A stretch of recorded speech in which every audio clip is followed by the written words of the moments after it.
Cyclone care of Bay of Bengal. అందుకే తుపాన్లకు చిరునామా ఆ తీరాన ఉన్న ఆంధ్రప్రదేశ్.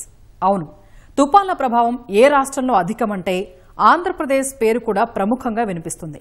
మోంథా మాత్రమే కాదు, గతంలోనూ అనేక తుపాన్లు రాష్ట్రాన్ని అల్లకల్లోలం చేశాయి. ప్రజలకు ప్రభుత్వాలకు సవాళ్లు విసిరాయి. 2014 హుద్హుద్, 2018 తిత్లీ సహా గతేడాది వచ్చిన మిచాంగ్ వంటి ఎన్నో రాష్ట్రంపై విరుచుకుపడ్డాయి. బంగాళాఖాతంలో ఏర్పడే అల్పపీడనాలు తీవ్ర తుపాన్లుగా మారి రాష్ట్రంపైనే ప్రభావం చూపుతున్నాయి.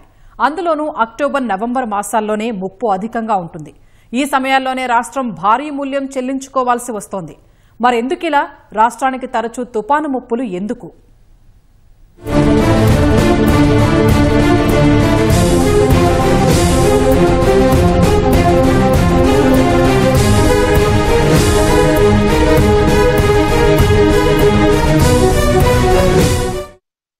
ఆంధ్రప్రదేశ్కే తుపాన్ల ముప్పు ఎక్కువ? బంగాళాఖాతం తుపాన్లకు కేంద్ర బిందువా? తీర ప్రాంతమే తుపాన్ల అలజడులకు కారణమా? అంటే అవుననే సమాధానమే వస్తోంది. కారణం, భారత్లో తుపాన్లు అధికంగా సంభవించే ప్రాంతాల్లో ఆంధ్రప్రదేశ్ ఒకటి. వీటి ప్రభావం అధికంగా ఏపీ, ఒడిశా, తమిళనాడు, పశ్చిమ బెంగాల్లో ఉంటుంది. ఇక ప్రపంచంలో అత్యంత తీవ్ర తుపాన్లు బంగాళాఖాతంలోనే ఎక్కువగా వస్తుంటాయి. ప్రపంచంలోనే అతిపెద్ద తీర ప్రాంతం బంగాళాఖాతాన్ని ఆనుకొని ఉంది. సుమారు 50 కోట్ల మంది ఈ తీర ప్రాంతాల్లో నివసిస్తున్నారు. అలాగే ప్రపంచ చరిత్రలో అత్యంత ఘోరమైన తుపానుల్ని ఎదుర్కొంటోంది కూడా తూర్పు తీర ప్రాంతమే అని వాతావరణ వివరాలను అందించే వెబ్సైట్ వెదర్ అండర్ గ్రౌండ్ నివేదికలో వెల్లడైంది.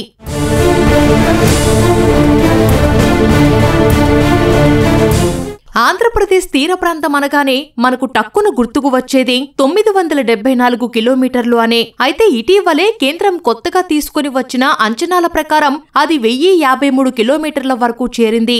ఇంత సుదీర్ఘమైన తీర ప్రాంతం ఉండటం రాష్ట్రానికి ఎంతవరమో తుపాన్ల రూపంలో అంతే సవాళ్లు కూడా తీసుకొస్తోంది. నిజానికి రాష్ట్ర ప్రజలకు తుపాన్లు కొత్తేమీ కాదు. ఏటా ఏదో ఒక కొత్త పేరుతో తుపానులు వస్తూనే ఉంటాయి.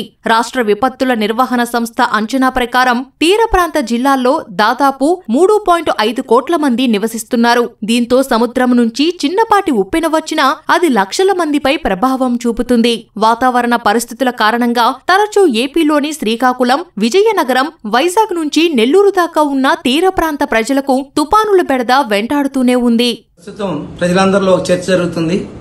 ఆంధ్రప్రదేశ్కే ఇన్ని తుఫాన్లు ఎందుకు వస్తా ఉన్నాయి, ఆంధ్రప్రదేశ్ తీర ప్రాంతం ఎందుకు సున్నితంగా తయారైందని. ఇది ఇవాళ చరిత్ర కాదు. భౌగోళికంగా చూసుకున్నట్టయితే భారతదేశం యొక్క దిగువ భాగం తూర్పు వైపు ఉన్నటువంటి గరాటాకారంలో ఉన్నటువంటి తమిళనాడు, ఆంధ్రప్రదేశ్, ఒరిస్సా, బెంగాల్, ఈ ప్రాంతం అంతా కూడా బే ఆఫ్ బెంగాల్ అంటే బంగాళాఖాతానికి దగ్గరగా ఉండటం, ఈ గెరాటాకారంలో ఉండటం, బంగాళాఖాతం ఎక్కువ భాగం ఆంధ్ర తీర ప్రాంతానికి అంటే లాంగ్ కోస్టల్ లైన్ అంటాం, ఎక్కువ తీర ప్రాంతాన్ని కలిగి ఉండటం, మనం బంగాళాఖాతానికి నడిబొడ్డున ఉండటం, ఈ అంటే బంగాళాఖాతం సముద్రానికి దగ్గరగా ఉండటం, బంగాళాఖాతం యొక్క ఉపరితల ఉష్ణోగ్రత 28 డిగ్రీల సెంటీగ్రేడ్కి తగ్గకుండా చాలా వేడిగా ఉంటుంది అరేబియా సముద్రంతో పోలిస్తే. అలాగే బంగాళాఖాతం మీద ఉపరితలం మీద తేమగాలి చాలా ఎక్కువ మాయిశ్చర్ అంటాం, హయ్యర్ అట్మాస్ఫిరిక్ మాయిశ్చర్ ఉంటుంది, అక్కడ తేమ శాతం ఎక్కువగా ఉండటం. ఇవి కాకుండా అరేబియా సముద్రం తక్కువ టెంపరేచర్ దగ్గర కలిగి ఉండటం, అటువైపు నుంచి గాలులు బంగాళాఖాతం మీదకి సైక్లోన్స్ ఫ్రీక్వెంట్ గా ఏర్పడటానికి నైరుతి ఋతుపవనాల సీజన్లో కానీ ఈశాన్య ఋతుపవనాల సీజన్లో కానీ ఇది హోస్టింగ్ పాయింట్ అంటాం. ఇక్కడ ఏర్పడటానికి అనుకూలమైనటువంటి వాతావరణాలు బంగాళాఖాతంలో ఉన్నాయి. ఈ కారణాల చేత మనకి తరచుగా ఈ తీర ప్రాంతం ఎక్కువగా ఉండటం అదే వరం, అదే మనకి శాపంగా మారుతా ఉంది. ఏపీనే తుపానులు ఎందుకు ఇబ్బంది పెడతాయంటే బంగాళాఖాతం ఉష్ణమండలంలో ఉంటుంది కాబట్టి అక్కడ ఉండే సముద్రపు నీరు కూడా ఎక్కువ వేడిని కలిగి ఉంటుంది. వేడి నీరు తుపానుల ఉత్పత్తికి ముఖ్యమైన ఇంధనంగా మారుతుంది. అందుకే బంగాళాఖాతంలో తరచూ తుపానులు వచ్చి ఇబ్బంది పెడుతూ ఉంటాయి. ఇక్కడ ఏర్పడిన అల్పపీడనాలు, తుపానులు సాధారణంగా వాయువ్య దిశగా లేదా వాయువ్య పడమర దిశగా కదులుతాయి. అంటే అవి మొదటగా తాకే రాష్ట్రం ఆంధ్రప్రదేశ్, తర్వాత ఒడిశా, పశ్చిమ బెంగాల్ను తాకుతాయి.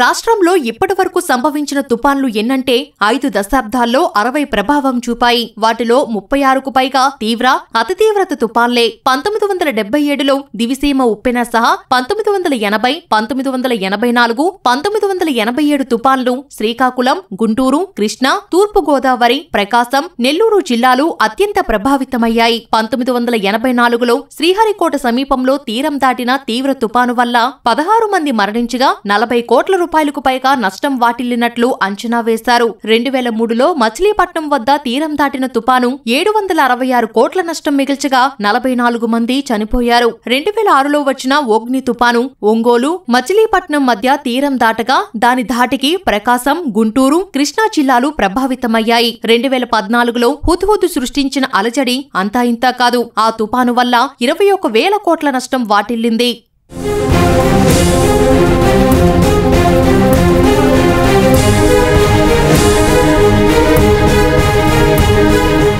2018 అక్టోబర్లో తిత్లీ, 2016 డిసెంబర్లో పెతాయ్, 2021 సెప్టెంబర్లో గులాబ్, 2022 డిసెంబర్లో మాండౌస్, 2023 డిసెంబర్లో మిచౌంగ్ తుపాన్లు అల్లకల్లోలం సృష్టించాయి. ప్రస్తుతం మొంతా సైక్లోన్ సైతం రాష్ట్ర వ్యాప్తంగా అలజడికి కారణమవుతోంది. తీర ప్రాంతాలన్నీ అత్యంత ప్రభావిత ప్రాంతాలుగా మారాయి. విశాఖ, విజయనగరం, విజయవాడ, శ్రీకాకుళం, అనకాపల్లి, ప్రకాశం, తూర్పు, పశ్చిమ గోదావరి, కృష్ణా, నెల్లూరు సహా అనేక జిల్లాల్లో నష్టాలను తెచ్చిపెట్టింది మొంతా తుపాను. ఎన్ని సైక్లోన్స్ వచ్చి 1979 నుంచి ప్రెజెంట్ వరకు 2024 వరకు చూసుకుంటే 15 సైక్లోన్స్ అనేవి ఫామ్ అయ్యాయి. Severe cyclones, not cyclone, severe cyclones.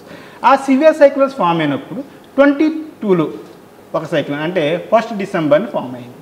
అలాగే 2018లో 18 అక్టోబర్ని, 8 అక్టోబర్, 13 డిసెంబర్లో ఫామ్ అయింది. ఈ సైక్లోన్స్ అన్నీ కూడా నెంబర్ ఆఫ్ అన్నీ కూడా మనకి సౌత్ ఆంధ్రప్రదేశ్ నుంచి కాకినాడ మధ్యలో, గోరఖ్పూర్ మధ్యలోనే క్రాస్ అవుతుంటాయి.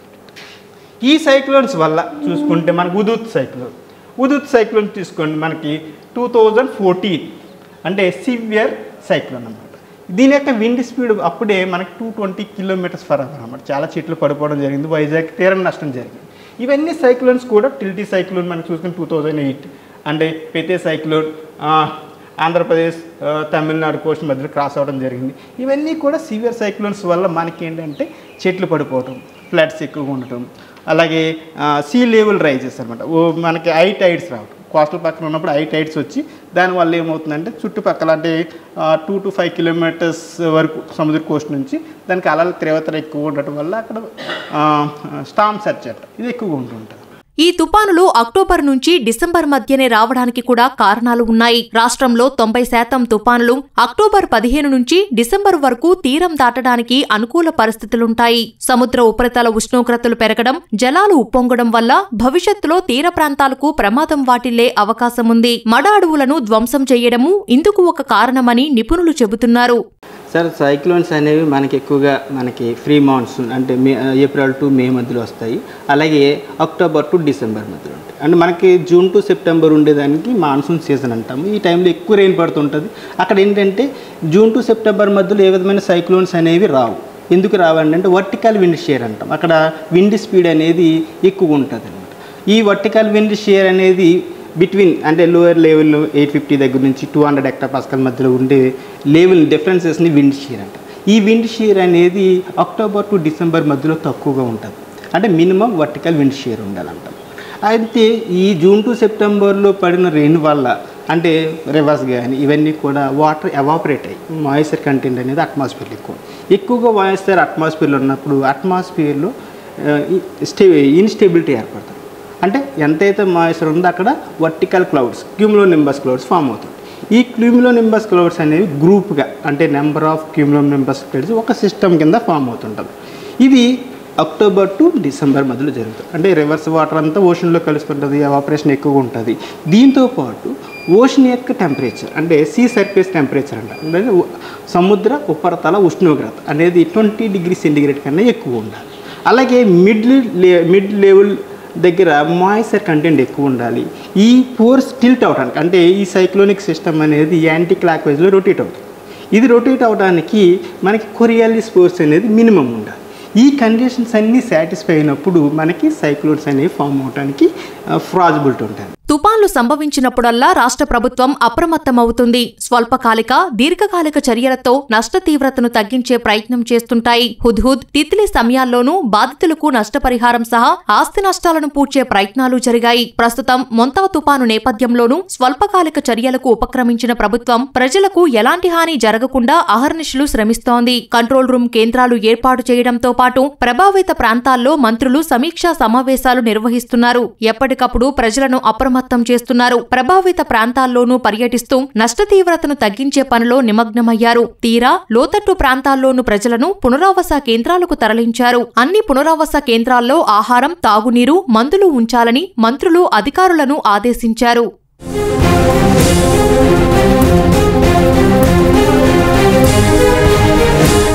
తుపాన్ల వల్ల నష్ట తీవ్రతను తగ్గించడానికి స్వల్పకాలిక చర్యలతో పాటు దీర్ఘకాలిక చర్యలు తీసుకోవాల్సిన అవసరముంది. దీనిలో భాగంగా మడాడువులను పెంచాల్సిన అవసరం ఎంతైనా ఉంది. తీర ప్రాంత అభివృద్ధి ప్రణాళిక రచించాలి. అనధికార నిర్మాణాలను నియంత్రించడం, పరిశ్రమల నిర్మాణాలకు పరిమితులు విధించడం చేయాలి. తుపాను నిరోధక భవనాలు, కరకట్టలు నిర్మించాలి. తీర ప్రాంతాల పటిష్టతతో పాటు అక్కడి ప్రజలను సురక్షిత ప్రాంతాలకు తరలించాలి. వీటితో పాటు ముందస్తు హెచ్చరిక వ్యవస్థలను మరింత పటిష్టం చేయాలి. ఉపగ్రహాలు, రాడార్ వ్యవస్థలను ఉపయోగించుకొని ముందస్తు చర్యలు తీసుకోవాలి. తీర ప్రాంత ప్రజలకు తుపాన్ల సమయంలో అనుసరించాల్సిన చర్యలపై మరింత అవగాహన కల్పించాలని నిపుణులు చెబుతున్నారు.